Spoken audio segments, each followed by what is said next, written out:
Shalom bien-aimés, bienvenue sur Dévoilement, l'émission qui est consacrée à l'étude biblique sur la télé évangélique. Et dans ce numéro, nous parlerons de la louange et de l'adoration dans la Nouvelle Alliance. Est-ce qu'il faut continuer à adorer toujours comme dans l'Ancien Testament? Et quand Jésus dit à cette femme samaritaine que Dieu cherche des adorateurs qui vont l'adorer en esprit et en vérité. Est-ce qu'on a besoin d'instruments de musique forcément pour adorer Dieu aujourd'hui? Est-ce qu'on a besoin des tam-tams? Est-ce qu'on a besoin d'acclamer? Est-ce qu'on a besoin de notre voix forcément pour adorer Dieu? Quelle est la forme que prend la louange dans la Nouvelle Alliance? C'est de ça qu'il s'agira ce soir sur cette émission. Et pour en parler, j'ai dans ce studio un chanteur qui va essayer de nous conduire dans les Écritures et de nous parler de ce que c'est que la louange, ce que c'est que l'adoration dans la Nouvelle Alliance. Bonsoir, pasteur Angel Wagon. Bonsoir, pasteur Brice. Comment vous allez? Tout va bien par la grâce de Dieu. Très ravi de vous recevoir sur ce plateau de dévoilement. C'est moi. Alors, comme je l'annonçais, nous allons parler de la louange et de l'adoration. Déjà, dites-nous, quelle est d'abord l'origine de la louange et de l'adoration? Est-ce que quelque part, parce que quand nous lisons les lois de Moïse depuis l'Ancien Testament, et il n'y a nulle part où Dieu même a ordonné qu'on puisse vraiment le louer avec des instruments, qu'on puisse l'adorer avec des instruments. Comment est-ce que cela a été né? Ok, je vous remercie pour ce sujet que vous avez choisi pour que nous puissions, par la grâce de Dieu, échanger. Je crois que la louange a commencé à exister depuis que le monde a existé. Ah bon? Ah ouais. Le monde a été créé après même la louange, si je peux m'exprimer ainsi. Parce que le ciel et les êtres spirituels ont existé avant le monde dans lequel nous sommes. Et déjà, quand vous retournez au ciel pour aller voir la disposition que Dieu a donnée aux chantres, enfin, aux anges qui le louent dans le ciel, vous verrez que c'est un Dieu qui vit dans la louange. Dans Apocalypse 4 et dans Apocalypse 5, quand vous faites un saut dans Apocalypse 4, à partir du verset 8 par exemple. Dites Apocalypse 4, oui, verset 8. À partir du verset 8. La Bible dit, les 4 êtres vivants ont chacun 6 ailes et ils sont remplis de Dieu tout autour et au-dedans. Ils ne cessent de dire jour et nuit, Saint, Saint est le Seigneur, le Dieu Tout-Puissant. Ils ne cessent. Mais la Bible n'a pas dit, ils n'ont pas chanté, ils ne cessent de dire. Non, allons doucement. Vous ne m'avez pas parlé de chanter, vous m'avez parlé de louange. Parce que c'est encore l'autre amalgame. La louange, ce n'est pas le chant. Ce n'est pas forcément le chant. La louange peut être dite. La louange, on peut louer Dieu de par les paroles. Donc vous êtes en train de dire que la louange, ce n'est pas que chanter. Non. La louange passe par la musique, enfin par le chant, par les actes, les comportements. La louange, ce n'est pas que chanter. Et c'est quand nous mélangeons les deux que le grand problème commence à se poser. Maintenant, ça ne veut pas dire qu'au ciel, il n'y a pas de chant. Au ciel, il y a de chant. Ok? Donc, en réalité, Dieu a créé le ciel, la terre, les arbres, les eaux, tout ce que nous voyons, et tout ce que nous ne voyons même pas, pour sa louange. Et si vous faites attention, vous verrez que ceux qui comprennent la vraie définition du mot louange doivent savoir que Dieu vit par la louange, si je peux m'exprimer ainsi. Dieu, quand il n'y avait pas encore de créature pour le louer, lui-même il se louait. Contrairement à ce que plusieurs disent, Dieu ne peut pas se louer. S'il y a quelque chose que Dieu ne peut pas, c'est se louer. Dieu a été la première personne à apprécier ce qu'il a créé. Ce n'est pas partie des hommes. Dieu n'a pas attendu que les hommes viennent d'abord pour dire « Oh, le ciel est beau, la terre est belle, les arbres... » Non, non, non, non. Il a été la première personne à apprécier chaque chose qu'il créait. Et quand il crée ça, lui-même, il regarde et dit « Waouh, ça là, c'est bon. » Chaque fois quand il le voit, il dit « Ça là, c'est bon. » Parce que louer, en réalité, c'est apprécier. C'est vanter les mérites de quelqu'un. C'est ça, louer. Et ça peut passer par des phrases, juste des mots, des poèmes, comme ça peut passer par la musique, comme ça peut passer par des comportements. Quand vous posez des actes qui suscitent la louange, ce sont vos actes qui louent Dieu. C'est ce que la parole de Dieu a dit. Donc en réalité, la louange n'est pas que la musique. Ce n'est pas que les chants. Ok? Donc, Dieu qui nous a créés La Bible dit que dans Romains chapitre 11, je crois, verset 36, la Bible dit que c'est pour lui, non, c'est par lui, et pour, non, de lui, c'est de lui, par lui, et pour lui, que toutes choses ont été créées. Yeah. Ça veut dire qu'en réalité, tout ce qu'il a créé, il a tout créé de par lui-même. Il n'a pas triché quelque part. C'est lui-même qui les a fait par lui. Et il a fait ça pour lui. Donc, tout ce que nous mangeons, c'est pour ça que quand nous jouissons de quelque chose, nous avons une dette. Nous avons une redevance à son égard. Puisque en réalité, c'est sa chose qu'il nous a donnée. Et nous devons lui dire en retour merci. C'est ça la louange. Alors merci déjà pour cette introduction. Je voudrais rappeler que nous ne sommes pas seuls sur ce plateau. Nous sommes avec un public qui représente les téléspectateurs. Et très rapidement, je vais laisser le public se présenter. Ils auront aussi tout à l'heure l'opportunité de faire des apports ou de poser des questions par rapport au sujet, par rapport à ce sujet que nous sommes en train de discuter. Alors, je vais laisser le public se présenter. Ok, ici c'est Timothée Poivier. Ok. Alors ici c'est le chanteur Anderson Toufik. Je m'appelle Elvis Tony Adanzono. Yeah. Ici c'est le frère Nossovi de Mac. Oui, bonsoir Pasteur Brice, Oui, c'est bonsoir. le pasteur Dieudonné Deboubang. Merci d'être venu. Alors, homme de Dieu, nous revenons sur ce plateau. Vous aviez dit tout à l'heure que la louange, ce n'est pas que le chant. Non. Le chant n'est qu'un moyen de louer Dieu. Ouais. Alors, Un des moyens. Un des moyens. Ouais. Alors, à part le chant, quels sont les autres moyens par lesquels nous pouvons louer encore Dieu? Oui, comme je viens de le dire, on peut louer Dieu en parlant, on peut louer Dieu en dansant, on peut louer Dieu en provoquant d'autres personnes à le louer. De par les actes, de par nos comportements, de par nos réalisations, on peut amener des personnes à louer Dieu. Quand par exemple j'étais un élève taré, je ne valais rien, et que par la grâce de Dieu, je parviens à un certain résultat donné. Ok? Ça amène d'autres à voir la grandeur de Dieu. Dit, ah, Dieu est grand, hein? Cet élève ne valait vraiment rien. Dieu est fort. Tout ce qu'ils disent là, c'est parce que je suis parvenu à un certain résultat donné. Donc c'est pas moi que cette louange-là est suscitée. Donc, ces attitudes, ces résultats auxquels je suis parvenu ont amené d'autres personnes à louer Dieu. La Bible dit que qu'on voit vos bonnes œuvres. Très bien, dans Matthieu.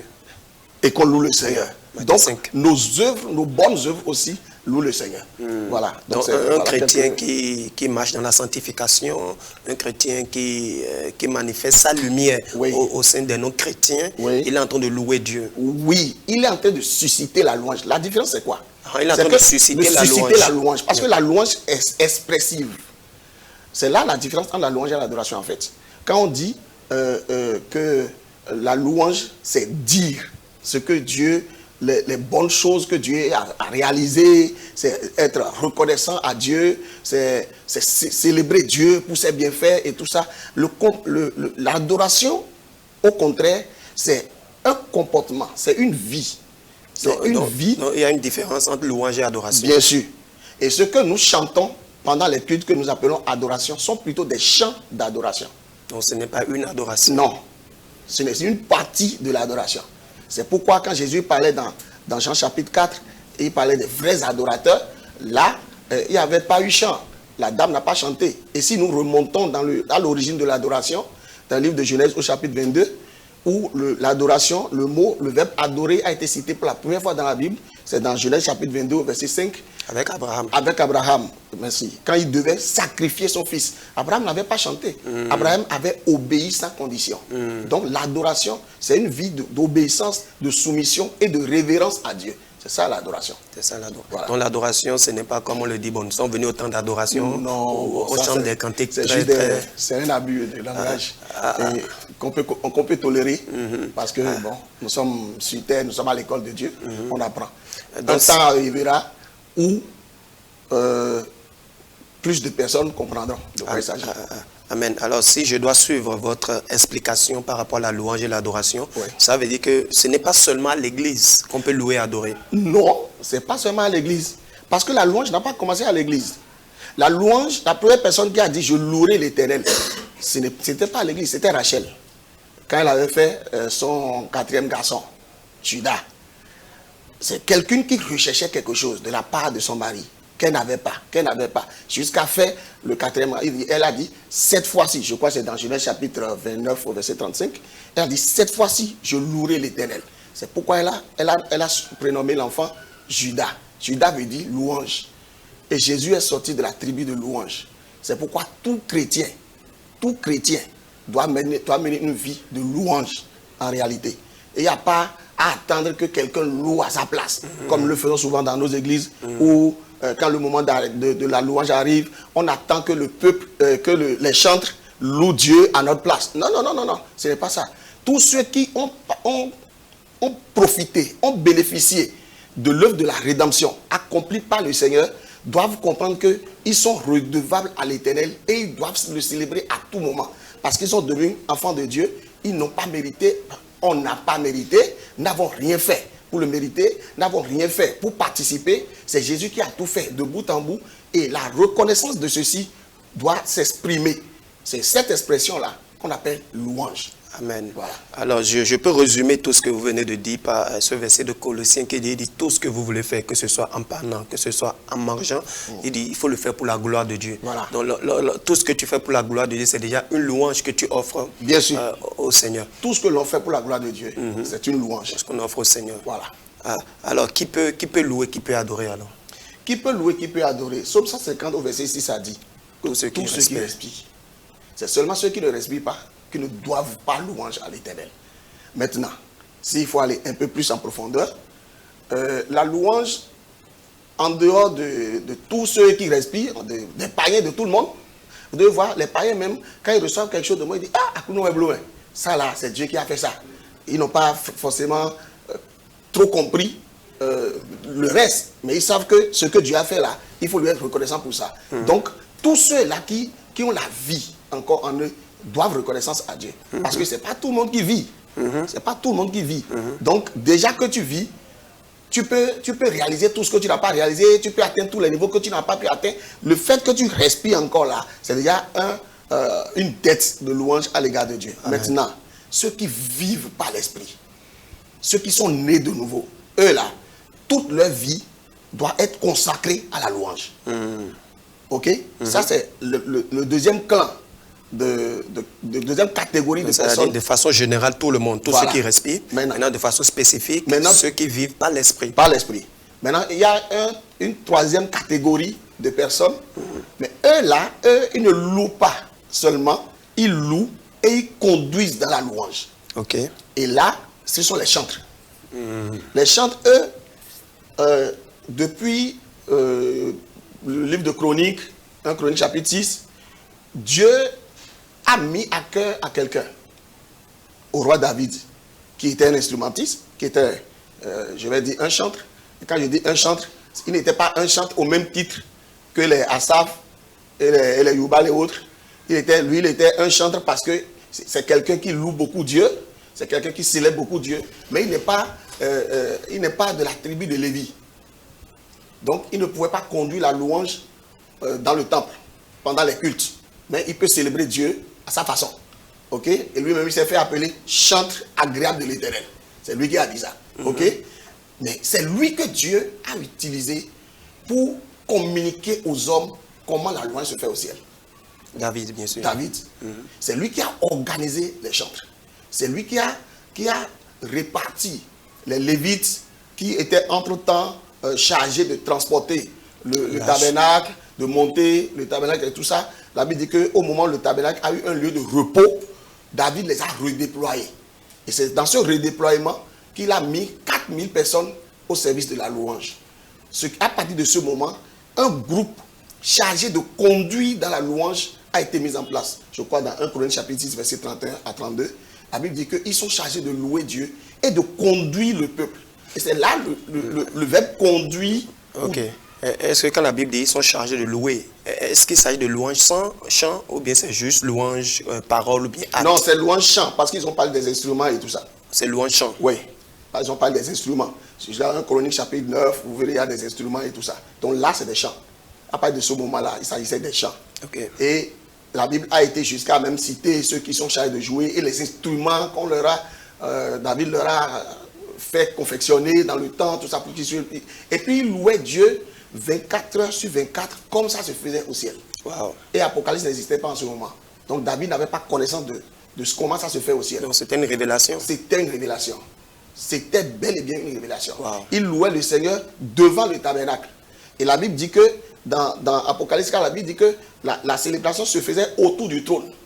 Quand nous voyons la proximité des chantres sur la terre, au temps de David, et la proximité des anges qui louent le Seigneur autour du trône, je peux affirmer sans embâche que c'était bel et bien par révélation que le Seigneur, que David avait organisé les chants en ce moment. Alors, nous allons revenir sur notre sujet du jour. Tout à l'heure, vous étiez en train de parler des Lévites, oui, à qui la louange a été confiée dans le temple. Bien sûr. Mais nous ne sommes plus, dans ce temps, nous ne sommes plus au temps où il y a les fils de Lévi à part. Est-ce qu'aujourd'hui, on peut dire tout le monde est chantre? Ou est-ce qu'aujourd'hui, dans la Nouvelle Alliance, est-ce qu'on peut parler réellement du ministère de chantre? Parce que quand je prends Éphésiens 4, verset 11, oui, où la Bible a cité les différents types de ministères, oui, on n'a nulle part lu où il y a un ministère pour les chantres à part. Et même dans les dons spirituels, il n'y a nulle part où on a parlé de dons de chanter. Est-ce qu'aujourd'hui, vous pensez que ce type de ministère continue toujours ou comment ça se passe? Oui, je pense qu'avant de définir la louange comme un ministère, il faut aller chercher d'abord la définition du mot ministère. Dites-le nous, c'est quoi un ministère? Un ministère, c'est un service à Dieu. C'est ce que la Bible a dit. Éphésiens chapitre 4 que vous avez lu là, lisez ça dans Parole de vie. Et vous verrez que Parole de vie a dit que c'est un service chrétien. Le service chrétien. C'est-à-dire, on gonfle, aujourd'hui là, on gonfle tellement le mot ministère jusqu'à... Et on pense que c'est réservé à certains, eux, les autres là. Non. Il y a trop de... Sauf que dans le ministère, il y a des ministères que je peux appeler le ministère de leadership. Ceux que Dieu a mis en tête pour diriger d'autres. Comme les pasteurs par exemple. Dieu les a positionnés pour diriger d'autres. Mais ça ne veut pas dire que les autres ne sont pas dans un ministère. Parce que le mot ministère, elle se définit par un service rendu à Dieu par son peuple. Okay. C'est-à-dire, ce que tu fais, tu le fais à l'endroit du peuple. Mais ce n'est pas pour le peuple. C'est pour Dieu que tu le fais. Est-ce que je peux dire que quelqu'un qui a pris peut-être quelqu'un qui a décidé d'aller rendre visite régulièrement aux orphelins, il est en train de rendre un ministère aux orphelins? Justement qu'on ne décide pas dans le ministère. Bon, je veux dire, peut-être même si c'est Dieu qui lui a mis à cœur, oui, de prendre soin des orphelins, par exemple, oui, est-ce qu'on peut appeler ça ministère? Puisqu'il ne le fait pas pour les orphelins, il le fait pour Dieu. Donc c'est déjà un ministère. C'est un ministère. À moins que vous ne trouviez d'autres définitions pour le mot. Est-ce que vous pouvez dire que ce que nous faisons sur la télé ici, c'est un ministère aussi? C'est vous qui savez pour qui vous le faites. Est-ce que vous le faites pour vous-même ou bien vous le faites pour le Seigneur? On le fait pour le Seigneur. Ce que je fais, ok? Ce que je fais, et j'impose une certaine rémunération pour ça. Je dis que si vous me trouvez ça, je vais le faire. Si vous ne le trouvez pas, je ne vais pas le faire. Hein? Ça là, c'est pour moi. Mais ce que je fais, même si vous me donnez, parce que je peux le faire sans demander, et vous pouvez décider vous-même de m'en donner parce que Dieu vous a béni au travers de ça, etc. etc. Mais quand je viens avec une certaine tarification, ce n'est plus pour Dieu, c'est pour moi. Quoi qu'en soit là où je suis, que je sois dans le pastorat, ou que je sois dans la louange, ou que je sois dans d'autres choses, si je le fais et j'impose un certain salaire, ou une certaine rémunération, et ce n'est pas de Dieu que j'attends ma rémunération, à partir de ce moment-là,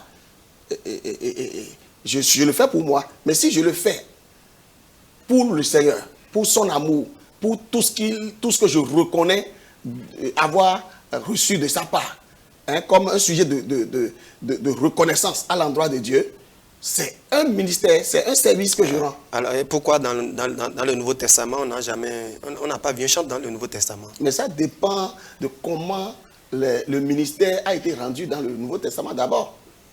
Vous savez sous quelle pression les disciples que vous lisez aujourd'hui. Mais quand même, ils se rassemblaient, quelle que soit la pression, ils se rassemblaient, ils faisaient le culte. Ce que je reconnais, oui, ce que l'Ancien Testament nous recommande et qui n'est plus d'actualité, tout ce qui n'est plus d'actualité, tout ce que la mort de Jésus sur la croix a banni, oui, a été révélé, a été cité par la parole de Dieu. Ok? Et ce n'est pas que ça. Ce n'est pas que la louange qu'on n'a pas retrouvée dans le Nouveau Testament. Il y a des choses que la Bible n'a pas imposées, que la Bible n'a pas demandées dans le Nouveau Testament, mais que nous pratiquons jusqu'à ce jour. Comme quoi? Comme le temple, par exemple. À quel niveau la Bible a dit dans le Nouveau Testament de construire un temple? Mais nous le construisions. Nous adorons tous Dieu dans le temple. Personne n'a jamais vu ça comme un péché. Est-ce que ça veut dire que... Non, est-ce que ça veut dire que c'est biblique? Ah, c'est à vous de le dire. Non, c'est à vous de le dire. Si nous avons aujourd'hui, à mon avis, c'est bien normal d'avoir un lieu de regroupement, de se retrouver quelque part pour louer Dieu. Même si ce n'est pas le temple que nous adorons, mais c'est Dieu que nous adorons, c'est mieux, c'est toujours bien d'avoir un lieu. Les disciples n'en ont pas reçu parce qu'ils étaient pourchassés. Ok? Mais dès que la possibilité d'avoir le cœur tranquille, les gens ont reconstruit encore les temples. Ce n'est pas pour autant qu'on va dire que non, c'est l'Ancien Testament. Non, c'est l'Ancien Testament. Non, ce n'est pas ça. Aujourd'hui, la guerre de dîmes est en train d'être faite. Certains disent que non, il faut l'abolir. Certains disent non, il ne faut pas l'abolir. Et c'est surtout ceux qui en profitent, surtout qui disent non, on ne doit pas l'abolir.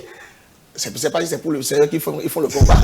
moi, à mon avis, on ne doit pas l'abolir parce que ce n'est pas la mort de Christ qui avait instauré la dîme. Ah bon? Non, la dîme a été payée pour la première fois dans Genèse 14 par Abraham et Dieu n'a pas demandé avant qu'il nous donne. Vous êtes sûr de ce que vous dites, homme de Dieu?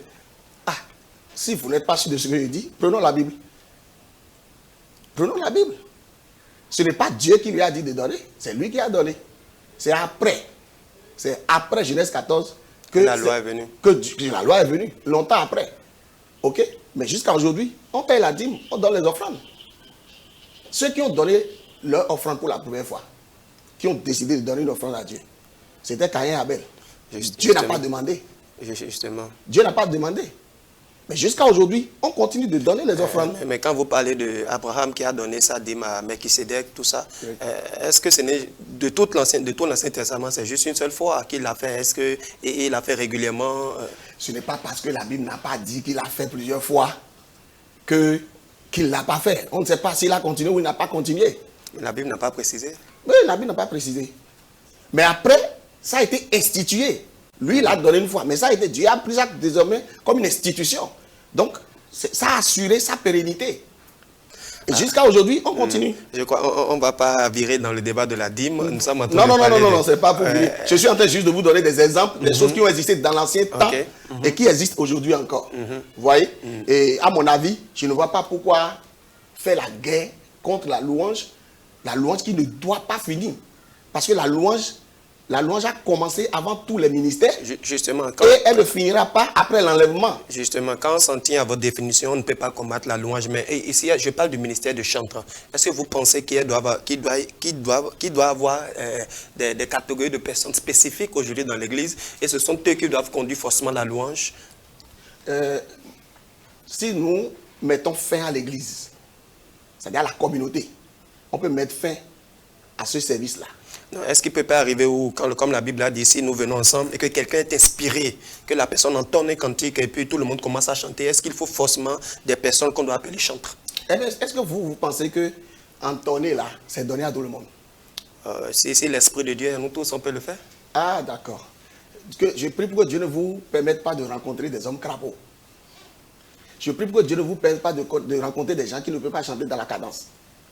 Je prie pour que Dieu ne vous mette pas en contact avec des gens qui changent de gamme après chaque phrase. Est-ce que vous pensez que la voix, la gamme, ça compte pour la louange à Dieu? Ça compte trop. Dieu doit. Dieu est excellent. Si quelqu'un ne chante pas bien, Dieu ne reçoit pas sa louange? Je ne dis pas ça. Mais s'il y a quelqu'un qui peut bien chanter, c'est mieux de lui confier ça. Ce n'est pas. Quand on donne quelque chose à Dieu, que Dieu n'agrée pas, Dieu le rejette.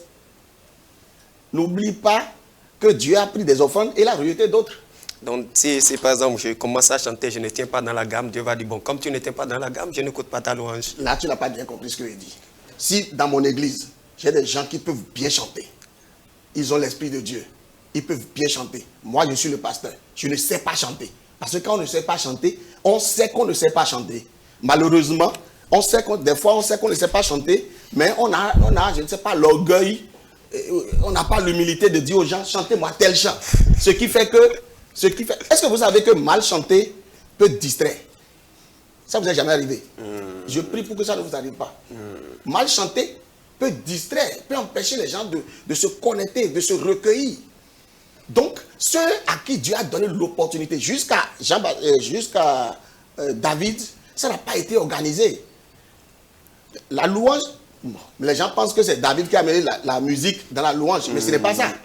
Si vous retournez dans Exode chapitre 15, vous verrez à partir du verset 2 qu'après la traversée de la mer Rouge, c'est déjà là que Myriam a amené son tambourin. Et il a commencé. C'est déjà là que la musique a intégré la louange. Mais ils n'ont pas organisé quelque chose. Vous savez pourquoi? C'est parce qu'ils ne sont pas musiciens. Ils n'en trouvent pas l'importance. Okay. Mais quand l'autre est venu, lui, étant musicien, il connaît ce que la musique peut apporter à la louange. Il a apporté la musique à la louange. La louange, c'est le message même qui est la louange. Alors est-ce qu'on peut faire un culte aujourd'hui sans louange, sans musique, sans rien? Est-ce que c'est possible? On peut faire un culte sans musique, mais on ne peut pas faire un culte sans louange. Parce que culte veut dire révérence. Exactement. Ok. Exactement. Donc, révérence, c'est louange. Exactement. Donc, il n'y a pas de culte sans louange. On peut faire culte sans musique. Merci beaucoup, Chkwanzano. On fait un tour dans le public. Laissez la parole au public. Est-ce que quelqu'un a un apport, une question rapidement, en quelques minutes? Oui, donnez le micro. Je voudrais remercier le pasteur, le chantre, pour son développement.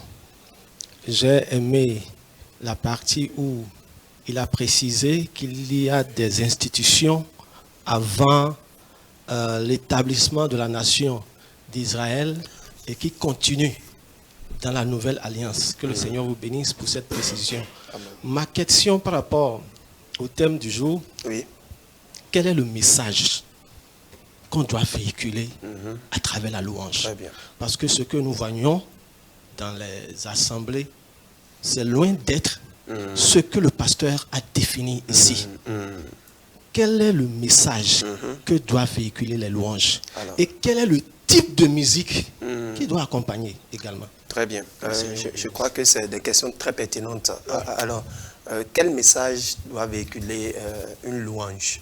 Est-ce que ça doit prendre une connotation de combat spirituel où on insulte le diable? Est-ce que ça doit être des chansons qui réconfortent l'être humain? Ou est-ce que ça doit être uniquement des chansons qui sont adressées pour louer Dieu? En réalité, je crois que le Seigneur est en train de restaurer progressivement la corporation des chantres de par les différents séminaires, les différentes formations que nous organisons pour que nous puissions mieux comprendre le ministère. Je faisais partie de ceux qui ne savaient pas classer les chants. Je faisais partie de ceux qui, pendant la louange, peuvent tout chanter. Je faisais partie de ceux qui pensaient que chauffer la salle, c'est bien louer. Donc, par ignorance, nous avions tout mélangé dans le temps. Aujourd'hui, de par les différentes formations que nous sommes allés suivre à l'extérieur et tout, nous avons compris beaucoup de choses par rapport à la louange. En réalité, la louange a trois différentes catégories, trois différentes étapes. La première étape de la louange à laquelle tout le monde est accessible, c'est la reconnaissance, le remerciement. Nous devons remercier le Seigneur. La louange, quand on commence par la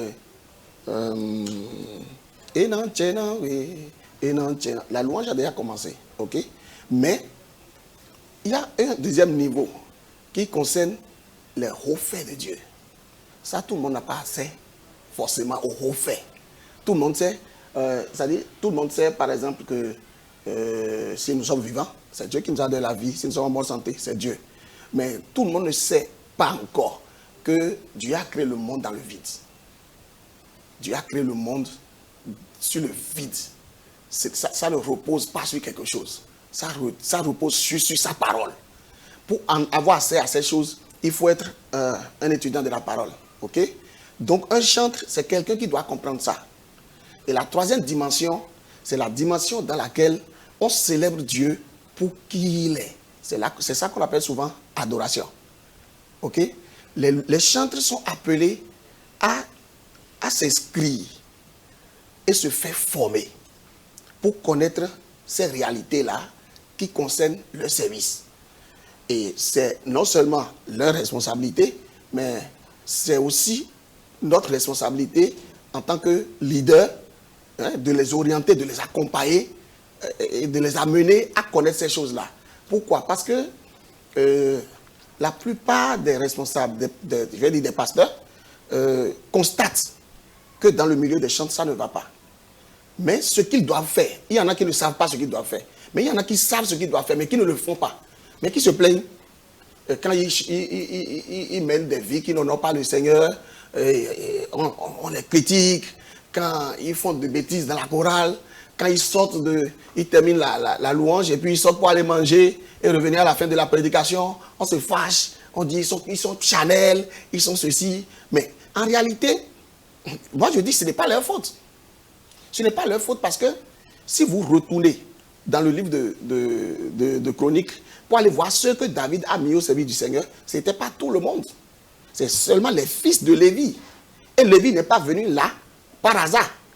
Pour que Lévi soit retenu comme la famille sacerdotale, la famille de Lévi soit retenue comme la famille sacerdotale, il a fallu d'abord que dans Exode chapitre 32, quand Moïse était descendu avec les tables de la loi, quand il a vu tout le peuple d'Israël en train d'adorer le veau d'or, et qui s'est fâché, qui s'est mis à part, et qu'il dise à moi ceux qui sont en l'Éternel. Il a fallu que Lévi et toute sa famille se détachent des 12 tribus pour se mettre de son côté, pour que dans Nombres chapitre 1, à partir du verset 35 maintenant, Dieu leur donne le sacerdoce. Donc en réalité, tout service dans la maison de Dieu doit être confié à des personnes qui se sont mises à part pour Dieu. Yeah. C'est là d'abord le début du service. Est-ce que nous tenons compte de ça aujourd'hui pour confier la louange à quelqu'un? Nous ramassons seulement ceux qui ont la bonne volonté. Et nous allons des fois même jusqu'à aller payer des païens. Pour venir jouer à l'église. Pour venir jouer. Mais là, c'est nous qui jouons avec la louange de Dieu. Donc, non, justement, est-ce que ça ne justifie pas le fait que vous pensez qu'il faut nécessairement être compétent, il faut être excellent avant? Parce que si on trouve que c'est un panier qui est excellent dans la musique, oui, pourquoi ne pas l'appeler pour venir jouer à l'église? Si on justement, pense que le panier a une jolie voix, oui, et pourquoi ne pas... Et ça me pousse à vous demander, est-ce qu'il y a-t-il un appel spécifique à devenir chanteur ou tout le monde peut être chanteur? Oui, mais tout le monde ne peut pas devenir chanteur. Parce que tout le monde n'a pas ce don-là. C'est une question de don. Il faut amener les gens à connaître. Mais est-ce que ça veut dire que quelqu'un qui a le don peut chanter déjà à l'appel? L'appel, c'est quoi? C'est une conviction que l'on reçoit de Dieu. C'est pas tout le monde qui va entendre Brice, mets-toi à mon service. Encore qu'aujourd'hui, Dieu ne s'exprime plus comme ça. Donc, il faut que la personne reçoive en lui la conviction de servir Dieu dans la chorale. Il y a des gens dans l'assemblée que moi j'ai eu la grâce, que Dieu m'a confié, que je suis en train de diriger. Il y a des gens qui ont de belles voix mais qui ne sont pas dans la chorale. Et dans le même temps, nous avons des trous. Nous avons de grands trous dans la chorale. Je les accuse pas. Qui n'ont pas l'appel de chanter. Ils n'ont pas encore reçu cette conviction. Parce que tout ce qui ne fait pas le fruit d'une conviction, dit la Bible, c'est un péché. Donc si la personne n'a pas la conviction de servir Dieu là, laissez-le servir Dieu là où il est. Mais ceux qui ont reçu cette conviction-là, il faut les perfectionner. C'est ça ce que je dis. Je n'ai pas dit d'aller chercher les païens et de venir les mettre parce qu'ils sont compétents. Non, ce n'est pas ça. Ça, c'est apporter le feu étranger sur l'autel de Dieu. Alors, la deuxième question, quel type de musique, oui, nous devons jouer dans l'église? Ce n'est pas nous qui avons fabriqué les cultures. La Bible dit qu'il est le Dieu des familles, de toutes les familles de la terre. C'est lui il est le Dieu des peuples. Donc, ce n'est pas nous qui avons créé les musiques. Toutes les musiques sont bonnes pour la louange, sauf qu'il faut attribuer à chaque message la musique qu'il lui faut. Expliquez-vous. Ok. Si par exemple je veux véhiculer un chant d'exhortation, ou je veux un chant d'exhortation ou d'évangélisation, à ce niveau-là, j'ai besoin beaucoup plus de la conscience des gens. Et c'est pas bien que je les laisse danser, s'agiter. Et il faut que je les fasse asseoir. Il faut que je les empêche même de danser. Et dans ce cas, je vais choisir un rythme qui n'est pas dansant. Que je sois dans la musique moderne ou dans la musique traditionnelle, je dois choisir un rythme qui n'est pas du tout dansant. Qui va obliger les gens à s'asseoir tranquillement et écouter ce que je vais véhiculer comme message. Ok. Aussi, quand je veux célébrer le Seigneur dans ce que j'appelle la troisième dimension, là où on chante des chants d'adoration, là, on a besoin beaucoup plus de connexion, D'une atmosphère calme. d'atmosphère calme. Ok? Là, c'est pourquoi souvent vous allez voir quand on dit maintenant on veut adorer, Tout le monde reste calme. on dit tout le monde reste calme. Et des fois, les gens se prosternent et ils ont raison parce que le mot proskuneo qui a donné sa définition à adorer veut dire prosterner. Donc c'est normal qu'on se prosterne. Ok? Donc, pour que nous passions à cette dimension de la célébration, il nous faut des rythmes très calmes.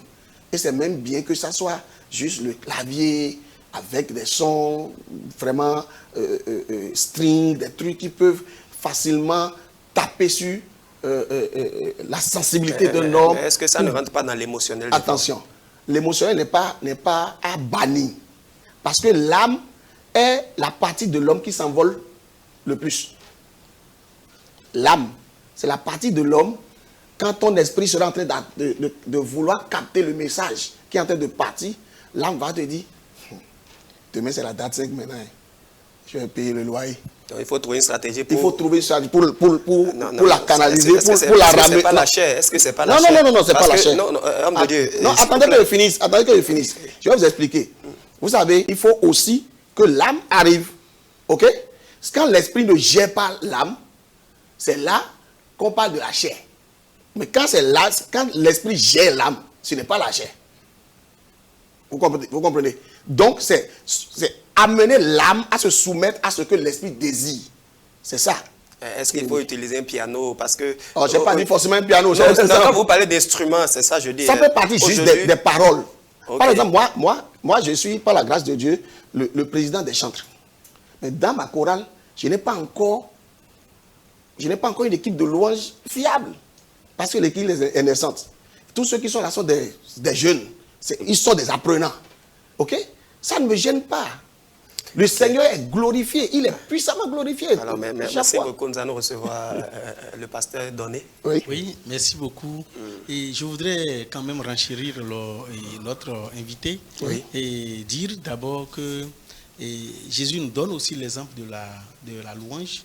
Et lorsque nous le voyons après le repas de la Pâque, avant d'aller à Gethsémani, on l'a vu là, il s'est réuni, il était ensemble avec ses apôtres et ils ont chanté ensemble, ils ont chanté des psaumes, ils ont chanté des cantiques en l'honneur de l'Éternel. Okay. Et quand vous rentrez dans l'épître de Paul aux Éphésiens, vous allez constater que Paul accentue le fait que nous avons eu la rédemption. Le plan de la rédemption a été fait dans le but de faire de nous des objets de sa gloire, pour que nous soyons des hommes et des femmes qui travaillent à la gloire de l'Éternel. Et donc, comme il a dit, nous sommes tous là.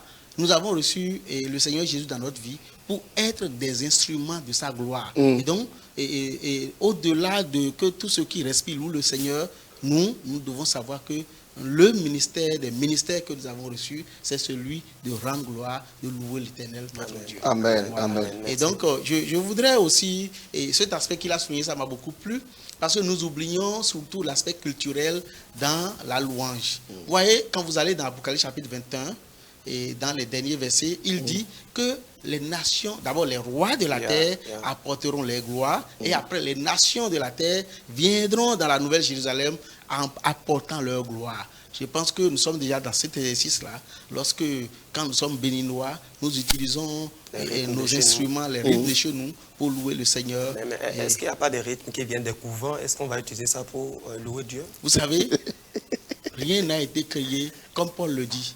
Aucun animal n'a été créé pour servir de sacrifice à un démon. Rien n'a été créé pour être un sacrifice à autre chose qu'à l'Éternel notre Dieu. Le reste, c'est des détournements. Ce n'est pas parce que quelqu'un l'a détourné que nous allons penser que ça ne doit pas aussi contribuer à louer le Seigneur. Merci beaucoup. Vous voyez un peu ce que je dis. Et donc, permettez-moi quand même de finir en disant par rapport à l'appel que nous disons. Vous savez, le Seigneur a donné toutes sortes de dons à son Église. Je pense que certains ont reçu aussi l'appel. Dieu donne à certains l'appel à ce ministère-là, celui de la louange. Je pense qu'il y a des gens. Et l'Église doit normalement réfléchir. Nos églises doivent réfléchir. Je suivais une vidéo la dernière fois et j'ai vu une dame qui était est chargée de, comment dire, de régler les sons, de régler ça. C'est-à-dire c'est elle qui travaille d'abord avant que tout le monde se mette sur. Et elle disait, c'est son ministère et l'Église la rémunère pour ce ministère qu'elle exerce. Et donc, si Dieu nous donne la grâce d'être dans des églises organisées et que nous ne sommes pas persécutés en train de courir de lieu en lieu, que nous pouvons nous établir quelque part, je pense que nous pouvons développer ainsi à la gloire de notre Seigneur. Merci pasteur, pour cet apport aussi qui est vraiment pertinent. Alors, nous revenons sur le plateau avec l'homme de Dieu. Quand nous parlons des rythmes pour adorer Dieu, pour louer Dieu, donc, le rythme, il y a certains rythmes qui déjà communiquent un autre message. Déjà, ces rythmes, par exemple, chez nous au Bénin, on connaît tous, il y a le rythme Ogbon, que tout le monde connaît. Et on sait que quand il s'agit d'Ogbon, on connaît les catégories de personnes qui ont l'habitude de danser sur ces chansons-là. Est-ce que déjà à l'église, quelqu'un qui était resté dans un truc comme ça, et qui vient à l'église, on lui joue le même rythme, est-ce que ça ne va pas le ramener en arrière? Est-ce qu'il ne faut pas lui couper avec tout ça en même temps? Bon, ça dépend de la personne. À mon avis, je pense que quelqu'un qui a compris ce qu'on appelle la nouvelle naissance. Parce que le grand problème que nous avons aussi, c'est ça. Hein. Nous pensons que nous sommes des êtres aménagés, réparés. Mais non, nous sommes carrément de nouvelles créatures. Nous sommes carrément de nouvelles créatures que Dieu, qui n'avait jamais existé. Et il paraît que quelqu'un, après sa conversion, s'est rendu au village et on l'a invité à venir faire les cérémonies. Il a dit que lui ne fait plus ça. Moi, je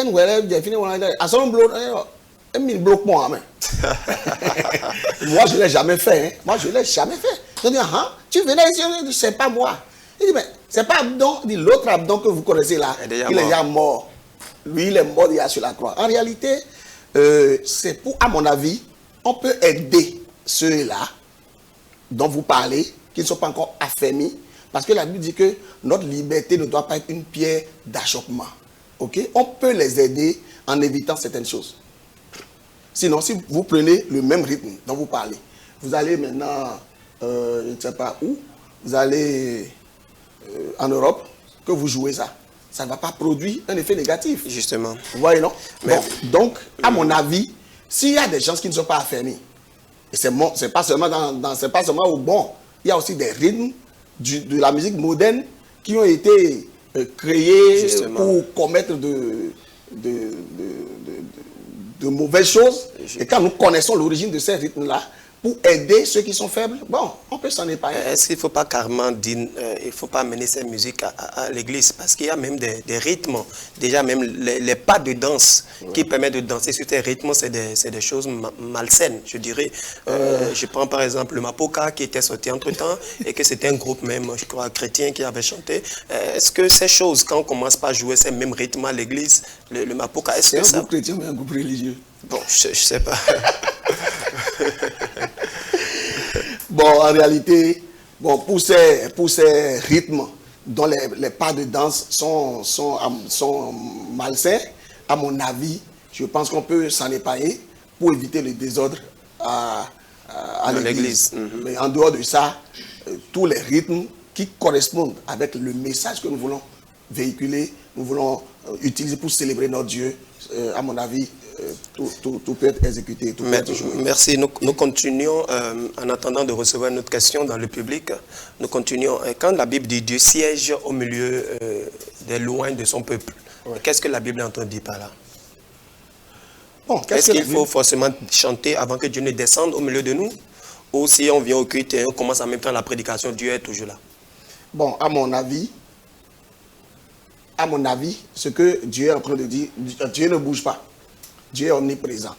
Même si nous ne prêchons pas aussi, Dieu est toujours là. Ok? Que nous louons pas, Dieu est là. Mais dans la louange, la présence de Dieu se manifeste. La présence de Dieu. Parce qu'il y a bien une différence entre la présence de Dieu et la présence manifestée de Dieu. Donc la louange, à mon avis, ne fait que activer cette présence-là qui était déjà là avant qu'on ne vienne. Et quel rôle la prière joue là? Est-ce que la prière ne peut pas faire manifester aussi la présence de Dieu? Est-ce que vous pensez que la prière, c'est seulement parler, dire il y a des prières de louange. Il y a des prières dans la louange. Comme on a vu dans les psaumes. Oui, et c'est pourquoi souvent quand quelqu'un veut diriger la prière, il commence par élevons nos voix, commençons par remercier le Seigneur. Est-ce que ça continue? Ça commence presque toujours par là. Yeah. C'est la louange. La Bible dit, entrez dans ses portes avec des louanges, dans ses parvis avec, vous voyez, avec des reconnaissances. La louange, c'est le coco. C'est comme si nous toquons à la porte du roi. Et que nous chantons ou que nous ne chantons pas, c'est ce qui nous introduit dans le... On n'entre pas dans un palais sans s'annoncer. La louange, c'est ce qui nous annonce. Donc ça veut dire qu'obligatoirement, avant de démarrer un culte ou bien une séance de prière, on doit passer par la louange, obligatoirement. Même si ce n'est pas des chants. On doit tout faire par la louange. Est-ce que je ne peux pas venir pour dire Seigneur, donne-moi ci, sans dire merci, sans exalter Dieu? Ok, si tu le veux. Non, en fait, ce n'est pas moi, je parle par rapport aux téléspectateurs. Moi, je pense que Yeah. tout ce que l'on veut, même tout ce que tu veux, prenez l'exemple de Jésus. Devant la multiplication des pains, c'est un problème qu'il y a. Il y a 5000 personnes qui doivent manger. Ils ont 5 pains et 2 poissons. Il n'a pas demandé le pain. Il a rendu grâce d'abord. Voilà, c'est notre modèle, ça. Devant la tombe de Lazare. Est-ce que là, c'est pas l'esprit de mort qu'il faut chasser? Et appeler la vie. J'appelle la vie.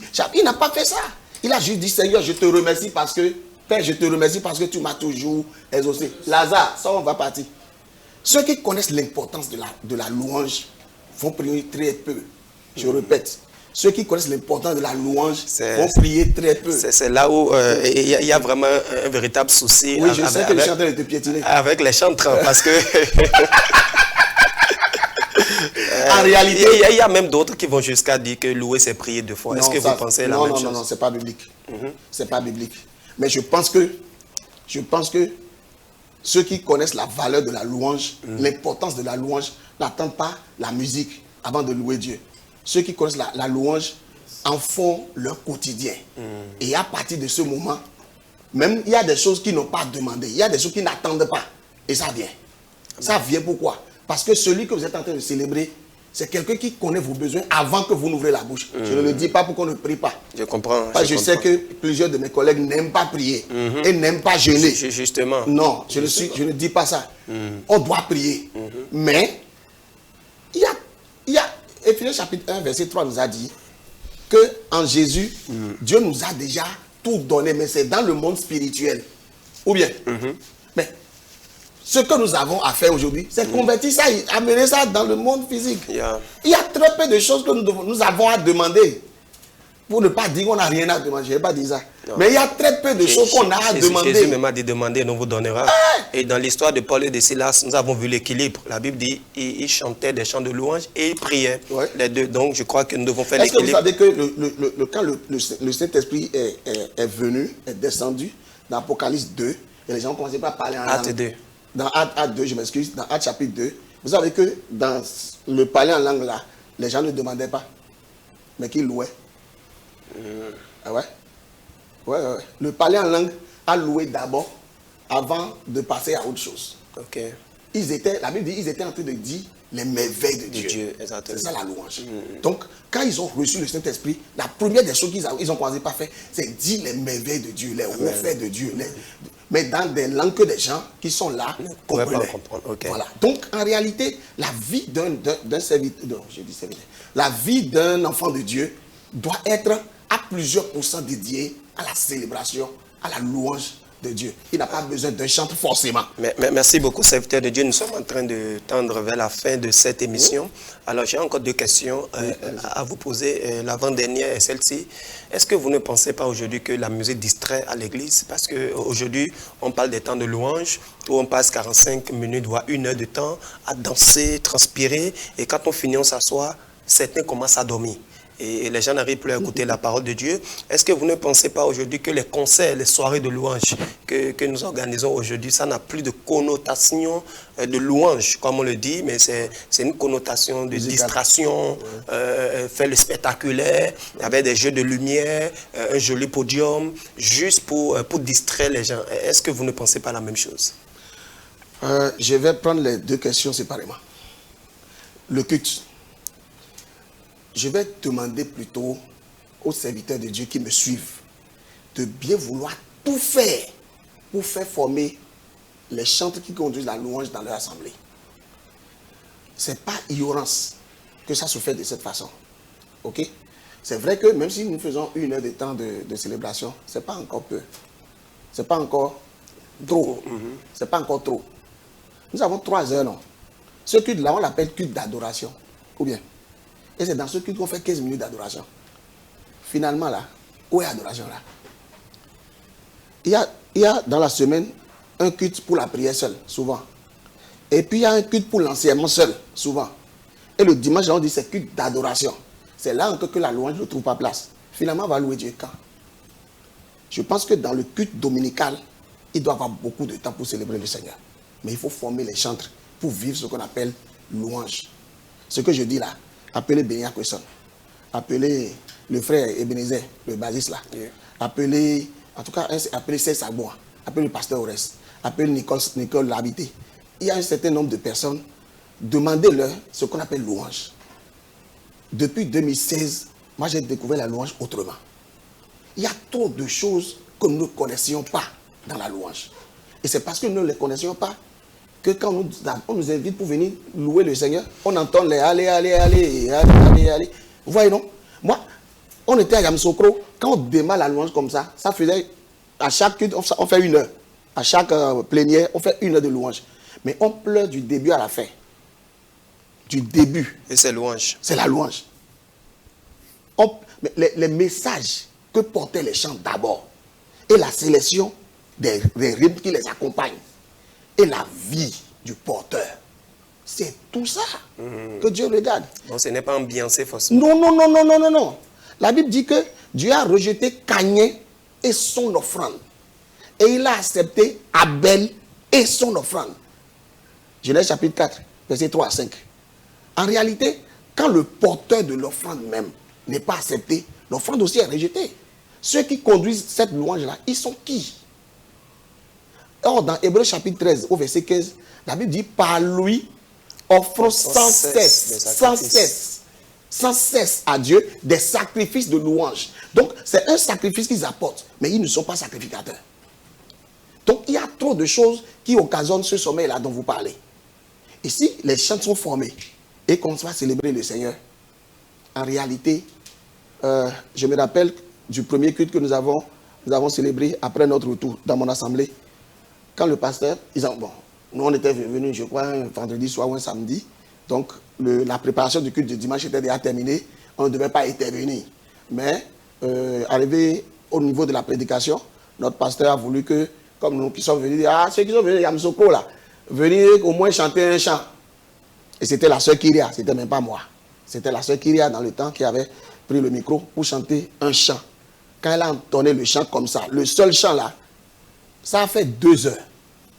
Et à la fin, on a fait près de 2 heures, et vers la fin, le pasteur a dit, vraiment, on ne peut plus écouter le message. Tout le monde était à terre. Wow. Pourquoi? Parce qu'elle là, qui était quand même déjà chanteur avant de quitter ici, elle a découvert la louange dans une autre dimension. Yeah. Donc, je pense que le vrai problème se trouve au niveau de la formation. Quand Dieu appelle quelqu'un, vous les pasteurs, quand Dieu vous appelle, on vous envoie à l'école, on vous forme. Ce que vous apprenez là-bas, là, c'est ça qui vous permet, à votre retour, de bien exercer le ministère. Mais nous, quand Dieu nous appelle, on nous remet le micro. Ça ne donnera pas le même résultat. On doit former les chanteurs. Il faut les former. Je crois que c'est là le grand problème. Et aujourd'hui, c'est nous notre plus grand combat. Tout faire pour que les chanteurs soient formés. Maintenant, je passe à la deuxième partie de la question. Les soirées que nous organisons. Ça dépend de l'esprit dans lequel la soirée est organisée. Une soirée qui est organisée pour célébrer Dieu passe par son organisation. Les chanteurs qui sont invités à cette soirée-là. La logistique. Qu'est-ce qui est ici qui ne va pas accompagner les gens à se laisser, à s'offrir à Dieu comme un sacrifice? Parce que en réalité, Dieu est déjà passé du niveau de donner à Dieu des sacrifices. Il veut que nous-mêmes, nous donnons nous-mêmes comme des sacrifices. Voilà. Donc, dans cette dimension, qu'est-ce qui ne va pas aider? De quoi nous avons besoin forcément? C'est d'abord là, quand le choix des intervenants est bien fait, quand la logistique est bien choisie, le reste, ça passe. Mais quand ce n'est pas bien organisé, même comment on appelle ça, l'animateur, l'animateur qui doit conduire une soirée. Ça dépend de ce qu'on attend. C'est pas donné à tout le monde. Ceux qui conduisent les soirées de célébration ne sont pas les maîtres de cérémonie. On les appelle les conducteurs de culte, les ministres de culte. Et ils ont leur formation. En réalité, ils ont leur formation. Les MC que nous voyons dans nos églises là, très peu savent ce qu'ils font.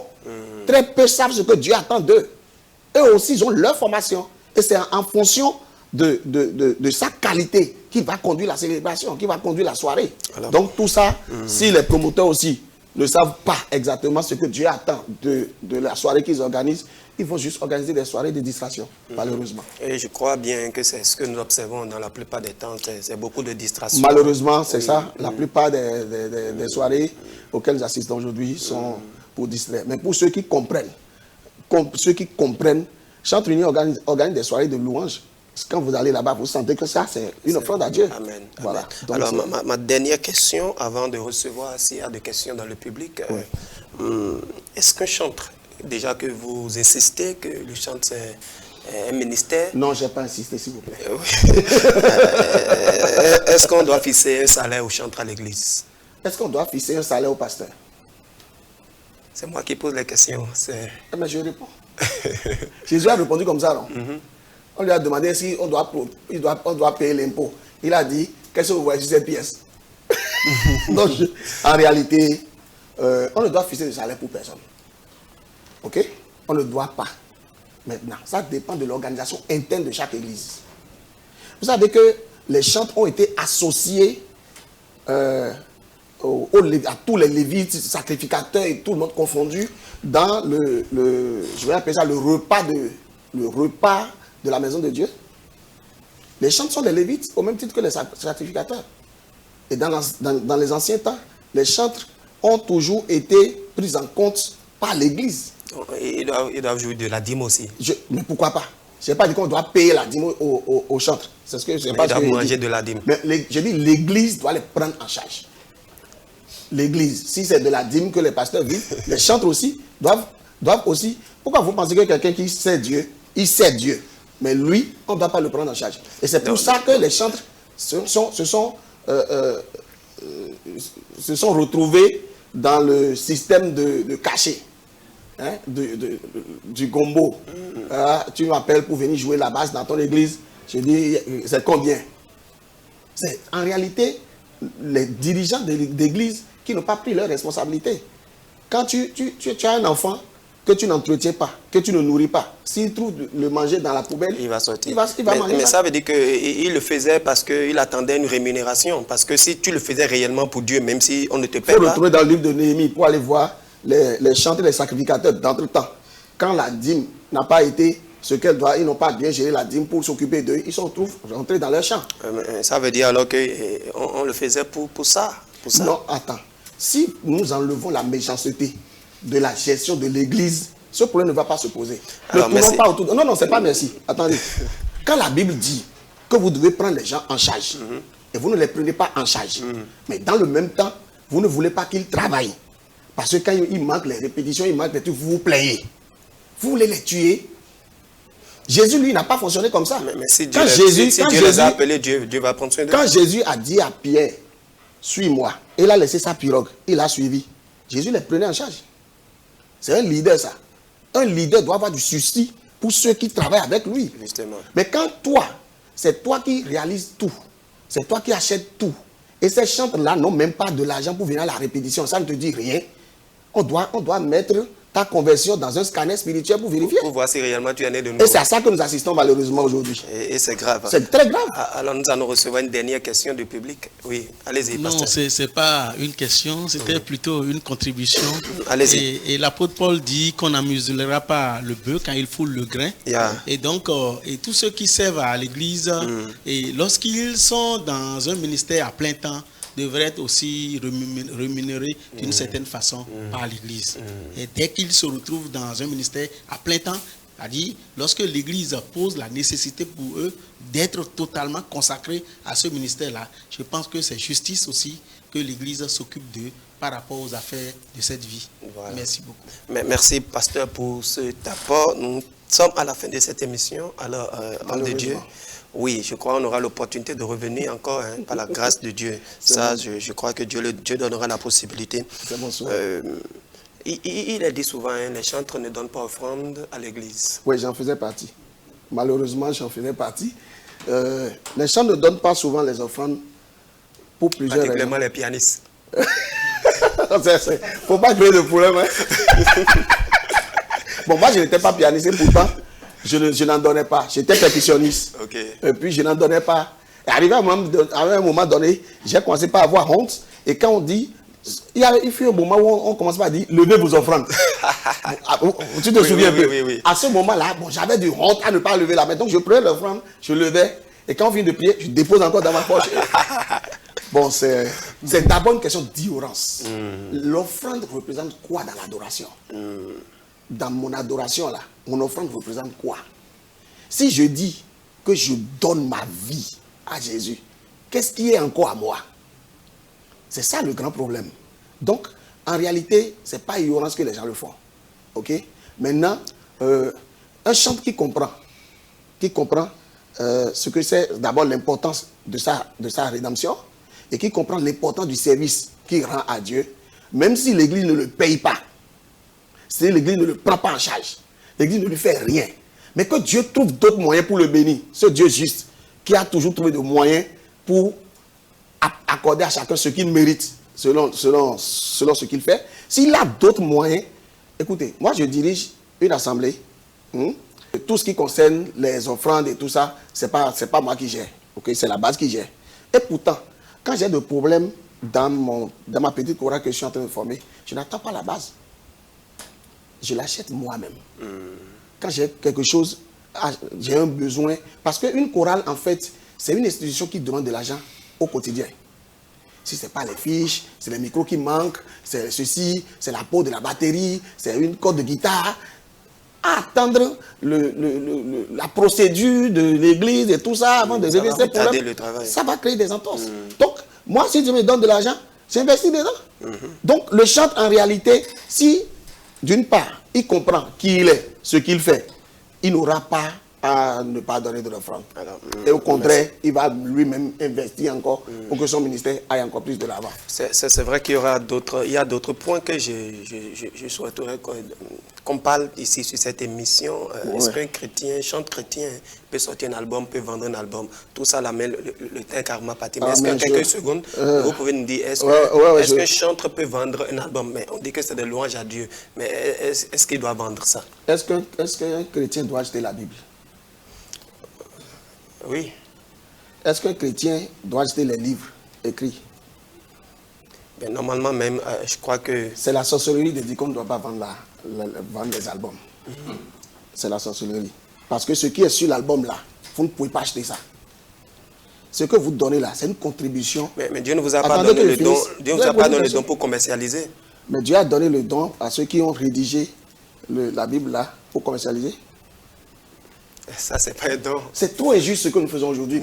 Quand ça nous profite, on dit c'est bon, c'est inspiré, c'est venu de Dieu. Quand ça ne nous profite pas, on voit que c'est Chanel, c'est mauvais. C'est très grave de dire. Le nombre de millions qu'on investit avant de sortir un album, personne ne peut, à moins que tu ne trouves quelqu'un que Dieu a touché et il dit je vais soutenir celui-là. Sinon, on n'arrive jamais à rentabiliser. En tout cas, pour le Bénin, ce que je connais du Bénin. Mais quand Dieu t'accorde la grâce de devenir vraiment international. Quand je dis international, je le dis dans le vrai sens du mot. Où tu peux être ici, ton CD parcourt le monde entier. Ça, c'est encore une autre dimension. Et c'est Dieu qui bénit, Dieu qui fait ça, Dieu qui permet ça. Quand tu n'es pas encore dans cette dimension et tu continues de sortir des albums, on doit t'acclamer. Partout où on doit te féliciter. Parce qu'on ne fait pas 50% de rentabilité sur l'investissement. On ne fait pas 50%. Et on s'efforce pour sortir encore un autre. Pourquoi? Je vais finir. Pourquoi? Parce que Dieu nous a dit que le peuple qui s'est choisi doit publier sa louange. Et il ne faudrait pas garder ce que Dieu te donne là. Ne garde pas ça pour toi. Fais en sorte que ça soit connu de tous. Là où tu ne peux pas aller, au moins ton CD peut aller là-bas pour aller leur apprendre les nouvelles chansons. Mais justement, vous ne le faites pas, peut-être, si vous avez dépensé 1 million pour faire le CD, pourquoi ne pas juste vendre les 1 million là et mettre quelque chose sur ça pour avoir un profit sur ça? Ça devient du commerce. Je n'ai pas compris. Non, je suis en train de dire, si vous avez dépensé 1 million pour faire le CD, oui. Alors pourquoi ne pas juste vendre ça au prix auquel vous l'avez fait?